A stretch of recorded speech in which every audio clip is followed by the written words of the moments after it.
Come on, let's go, let's go. Do it. And pulling back on the cyclic. What's up everybody, it's Snak. Got over 250,000 views on my how to land a Black Hawk video, but I neglected to show you how to take off. So we're gonna hop back in DCS today and get back in UH-60 Lima. I'll show you a few cool ways to take off in a Black Hawk. All right, so the first type of takeoff is gonna be the easiest, all right? This is probably how everybody already knows how to take off. This is gonna be called a constant angle takeoff. Now I know that in the helicopter today, what I needed to hover in ground effect, about 10 feet, was 60% on the torque gauge. So I'm gonna need about 10 to 15% more than that in order to take off on a constant angle takeoff. And if I look at my attitude indicator, right here, I've got this tiny little dot right below the center of the attitude indicator. I got that one little tiny first little dot in the black. That's gonna represent halfway between 0 and 5 degrees, so about 2.5 degrees. That's what I want for my nose down attitude on takeoff. All right, so here we go. We're just gonna add some collective in, start pulling in torque, getting light on the wheels, and then just a little bit of forward cyclic, pulling in that power to about 70, 75%. I'm at 78. And this is looking pretty good. And now I'm just using my cyclic to maintain my runway heading. You can see my airspeed's increasing, and I've got about a 500 foot per minute rate of climb going right now. So I didn't need a ton of torque to take off, just a little bit above hover torque, and I'm off. All right, so what if I don't have enough power to take off on a constant angle? So let's pull in my hover torque. It was about 60%. And let's say that I got a really big load in the back or whatever, and we'll just pretend that 60 is the max torque I have available to me.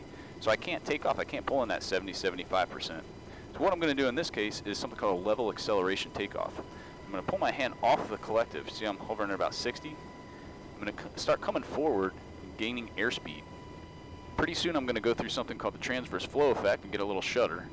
Then I'm going to go through effective translational lift. Once that happens, the nose is going to want to pop up on me, but I'm just going to push forward. And I'm going to use ground effect to my advantage here. I'm just trying to gain as much airspeed as I possibly can. Keep in mind I haven't added any torque, right? It's reading 57 now just because of transient torque. But look at my airspeed, I'm already at 60 knots. Keeping my nose as low as I can without crashing into the runway. In reality, I think I'd be somewhere around 5 to 10 degrees nose low right here, but we're building airspeed, staying in ground effect. And now I'm just going to gently pull back on the cyclic. We'll start climbing out.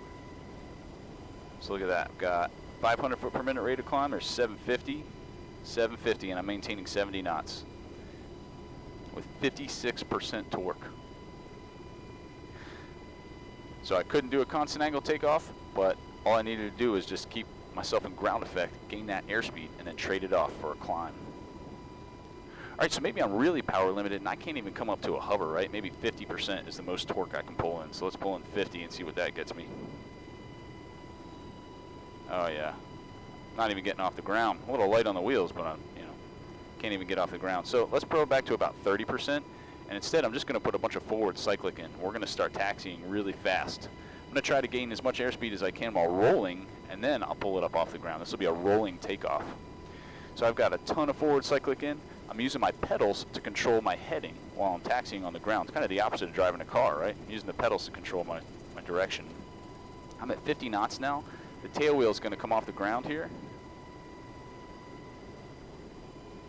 And now I'm just gonna pull in the rest of my torque up to about 50%.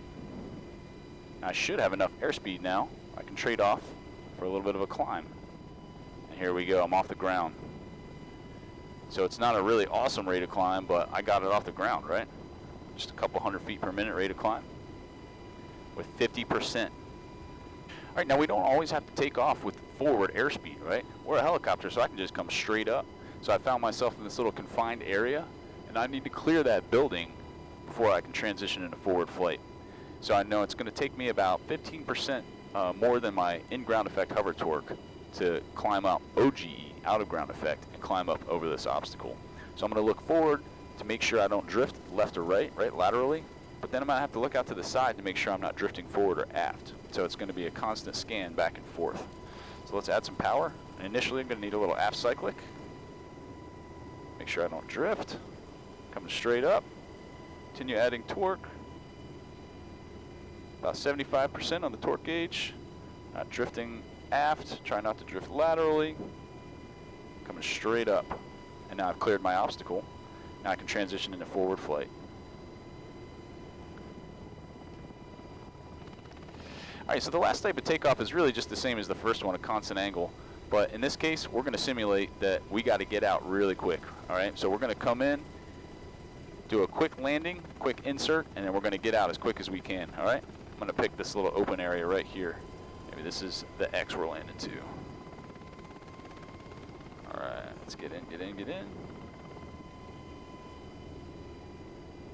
Try to come down a little quicker than this. Alright, so here's our LZ. We're coming down.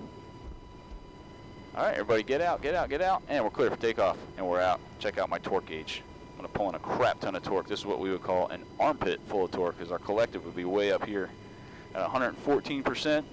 That's okay at this low airspeed.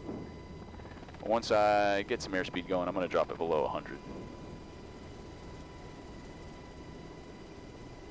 And we'll maintain nap of the earth flight. So look at that, got 120 knots going. Awesome. Alright, so that's a few ways that you can take off in a Blackhawk. So now you should be able to take off and land, which is going to be especially beneficial for all the folks who are zombie apocalypse preppers. So thanks so much for watching. If you guys enjoyed this video, don't forget to like and subscribe. And additionally, don't forget this Sunday at 1 p.m. Central Standard Time, I'm going to be hosting a live Q&A on YouTube. So check out my channel for further details, but this would be great if you guys have any questions for me. There have been a ton of awesome questions in the comment section of my videos, so this is a really great time. You can hop on and ask any questions live, and I can do my best to get you your answers. So thanks so much for watching, guys. Hope you enjoy your Thanksgiving and eat plenty of turkey. Snack Pack out.